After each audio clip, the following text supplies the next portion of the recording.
question? I'm going to pass the gavel at this time to Mayor Ferrini. I'm going to do my best not to repeat what others have said, and I agree with virtually something every counselor said here. I will say that with the many people who called me, and not as many who called did I speak with, but I spoke to plenty of them. I had a similar experience to other counselors. When you start to get past the litany of difficult things with these contracts that these people would rightfully raise, we then get down to the discussion of the practical, and I intend to address that. But before I do believe that, you know, we voted down a number of contracts, and I certainly have.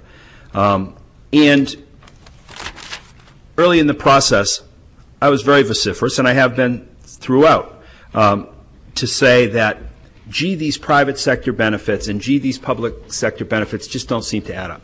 And one of the things that you hear when someone calls you from the public is very common.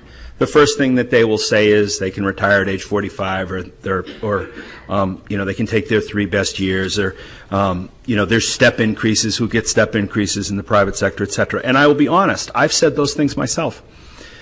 But after long deliberation, and I said that early in the process, and you'll note that we made bargaining process go such that they made concessions, we made concessions, and I believe that what's being offered now is done in good faith through the objectives that were originally set by the City Council. Now, if you ask the fundamental question, well, are these things really fair? I have to look at it from the perspective of a 30-year cost structure that developed over time, and then to address specifically the individuals and my own arguments years back in time about private sector versus public sector, to look at it this way. I've come to look at it in a new way. You have a union, any union, in this case the police ranking officers, that has certain rights that in a public state where in a state where they can't strike, they can keep all of their benefits except the pay raise. So you can sit here, and it's perfectly understandable to say these benefits are crazy. Nobody pays 20% for their health care. You know, I pay almost all of mine, probably 95%. But the truth is those contracts evolved over time, and police officers, teachers, firemen developed their lives based on that understanding. And as we all know, whether it's right or wrong, people spend to their level of income and they get used to the life that they have. And that's the fact of life. So if the argument is there is this list of egregious public sector benefits that are completely outrageous, say, all right, I'm not going to judge that one way or the other at this point, and I'll look at it another way and say, if a union doesn't have to do anything other than not get a pay raise, but get all the other benefits in the contract, and you as public policy elected officials say, won't you take 20% less, 10% less, 30% less, whatever it is, because it's sustainable and it would be good for the community. The response can be, and I'm not speaking for them, I have a law that says I have this. I have these benefits. If we never have a contract, I have these benefits. And nationwide, if you look around, unions have consistently made the decision that they want to preserve the value in their professions in the manner that they have decided to do it. So the way I have chosen to look at this is that's their business. We have a practical governance situation to deal with here, and in my opinion, leaving union members without a contract after good faith bargaining has occurred over time on a set of facts that was developed in the 30 years preceding is just not good public policy. It doesn't make sense. I think we should pass the contract for that reason.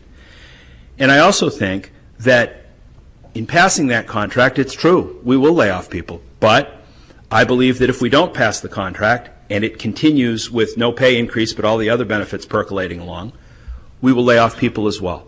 I believe that everybody knows this. This is a self-evident fact, and that union members in public sector and private sector, everybody alike understands that that's true. If that's the decision that's been made, I would rather move on as a community, not have an imbroglio and continual tension. If we lay people off, we do. Will we be looking at crime statistics to make sure where that balance is? You bet. That's our job. That's the police department's job. And we need to do that with every other department that we deal with, whether it's education or what have you. So I intend to support the contracts because I think it's practical and I think it's in the best interest of the city. And I think it's a false argument to say that if we just yell loud enough, somehow 30% more will fall out of the skies. There's really no bargaining basis for that. I think that's a hard thing to do. Now, a word about how that might happen, and then one other comment and I'll be done.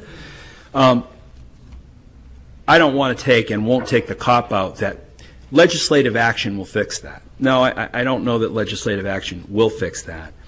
But if legislative action were put in place to address certain retirement issues, length of retirement, pick a hypothetical, I don't care what the particular issue is, then the legislature is empowered to do that. But citizens who call us and say, how can you possibly support a union contract that lets people retire at 45, the answer is it's not our call. And there's a number of those that are the case. So in the end, I think it's practical in the best interest of all concerned. It's better governance. I think we'll operate better as a city because we all have to live together and function. Now, lastly, let me say that for the conversation that has taken place in these chambers, I'm proud of my fellow councilors for the civility and the well-informed and well-intended debate that has occurred. I think it's always easy as a council to vote 9-0. It's far harder to disagree and do so in a manner that's credible. And so I appreciate the argument of all concerned. It's a privilege to work with all of you, and I will support the contract.